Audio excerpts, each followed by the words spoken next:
ಭ್ರಷ್ಟಾಚಾರಿಗಳು 40%.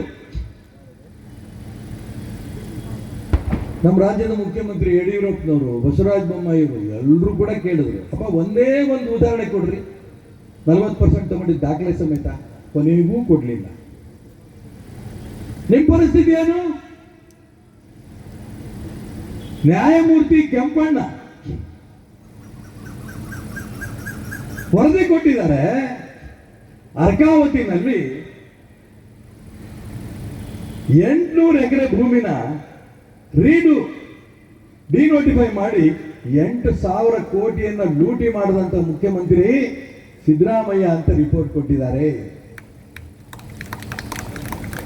BJP ಬಗ್ಗೆ ಮಾತಾಡ್ತೀರಿ, ಯಾವತ್ ಮತ್ತೆ ಜೈಲಿಗೆ ಹೋಗ್ತಾರ ಗೊತ್ತಿಲ್ಲ. ಡಿ ಕೆ ಶಿವಕುಮಾರ್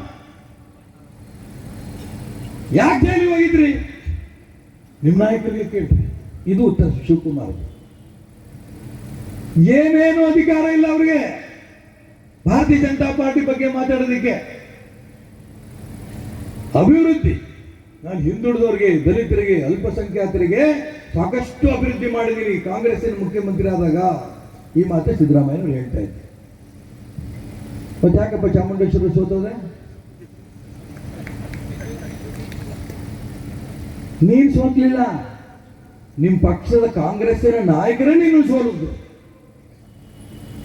ಯಾಕೆ ಸೋಲಿದ್ರು ಅಂದ್ರೆ, ಹೊರಟಗೆರೆಯಲ್ಲಿ ಪರಮೇಶ್ವರ್ ಸ್ಪರ್ಧೆ ಮಾಡಿದಾಗ ಇವನೇನಾರು ಗೆದ್ದುಬಿಟ್ರೆ ಮುಖ್ಯಮಂತ್ರಿಗೆ ಅಡ್ಡ ಬರ್ತೇನೆ ಅಂತ ಅನ್ಕೊಂಡು ಇವರೇ ದುಡ್ಡು ಕೊಟ್ಟು ಕಾಂಗ್ರೆಸ್ಸಿನ ಕೆಲವು ಯುವಕರನ್ನ, ವಿಶೇಷವಾಗಿ ಅವರ ಕುರುಬ ಸಮಾಜದ ಯುವಕರನ್ನ ಬಿಟ್ಟರು. ಎಲ್ಲೂ ಕೂಡ ಪರಮೇಶ್ವರ್ ಗೆಲ್ಲಬಾರದು ಈ ದಿಕ್ಕಿನಲ್ಲಿ ಪ್ರಯತ್ನ. ಪರಮೇಶ್ವರ್ ಸೋತರು. ಸೋತ ಮೇಲೆ ಒಂದ್ಸಲ ಸಿಕ್ಕರು, ಕೇಳಿದೆ, ನಾನು ಸ್ನೇಹ ಇದೆ, ಯಾಕಣ್ಣ ಸೋದೆ ಅಂದೆ. ಅವ್ರು ಹೇಳಿದ್ದೇ ಭಾಷೆ ಹೇಳ್ತೀವಿ, ತಪ್ಪು ತಿಳ್ಕೊಬಿಡಿ, ಪತ್ರಕರ್ತರು ಹಂಗೆ ಬರಿಬೇಡಿ. ನನ್ನ ಮಗ ಸೋಲಿಸ್ಬಿಟ್ಟಪ್ಪ ನನ್ನ ಮಗ ಸಿದ್ದರಾಮಯ್ಯನನ್ನು ಸೋಲಿಸ್ಬಿಟ್ಟ.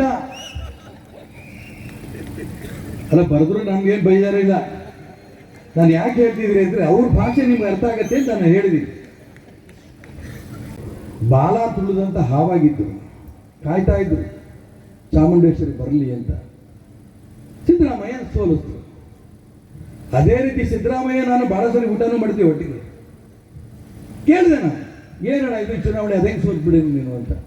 ಅದೇ ಪದ ಆ ಸುಳೆ ಮಗ, ಸಾರಿ, ಈ ಸಭೆಯಲ್ಲಿ ಹೇಳ್ಬಾರ್ದು ಅಂದ್ರೆ ನಾವು ಪ್ರಾಮಾಣಿಕ ಅವ್ರು ಹೇಳಿದ ಪದಗಳು ಹೇಳ್ಬೇಕಾಗತ್ತೆ. ಅವನಪ್ಪ ನಾನು ಸೋಲಿಸಿದ್ದು, ನೀನು ಅವನು ಸೋಲಿಸ್ತೀಯ, ಅವನು ನೀನು ಸೋಲಿಸ್ತೀಯ. ಇದು ಕಾಂಗ್ರೆಸ್. ಆದ್ರೆ ಭಾರತೀಯ ಜನತಾ ಪಾರ್ಟಿ ಇದೆಯಲ್ಲ, ಚಾಕು ಹಾಕಂತ ವ್ಯವಸ್ಥೆ ಕಾಂಗ್ರೆಸ್ ಅಲ್ಲಿದೆ, ಭಾರತೀಯ ಜನತಾ ಪಾರ್ಟಿ ಇಲ್ಲ. ಇಷ್ಟೊತ್ತಂಗ ನಮ್ಮ ಜಿಲ್ಲಾ ಅಧ್ಯಕ್ಷರು ಮಾತಾಡ್ತಾ ಇರೋಂಥ ಸಂದರ್ಭದಲ್ಲಿ ಆನಂದ ಆಯ್ತು ನನಗೆ.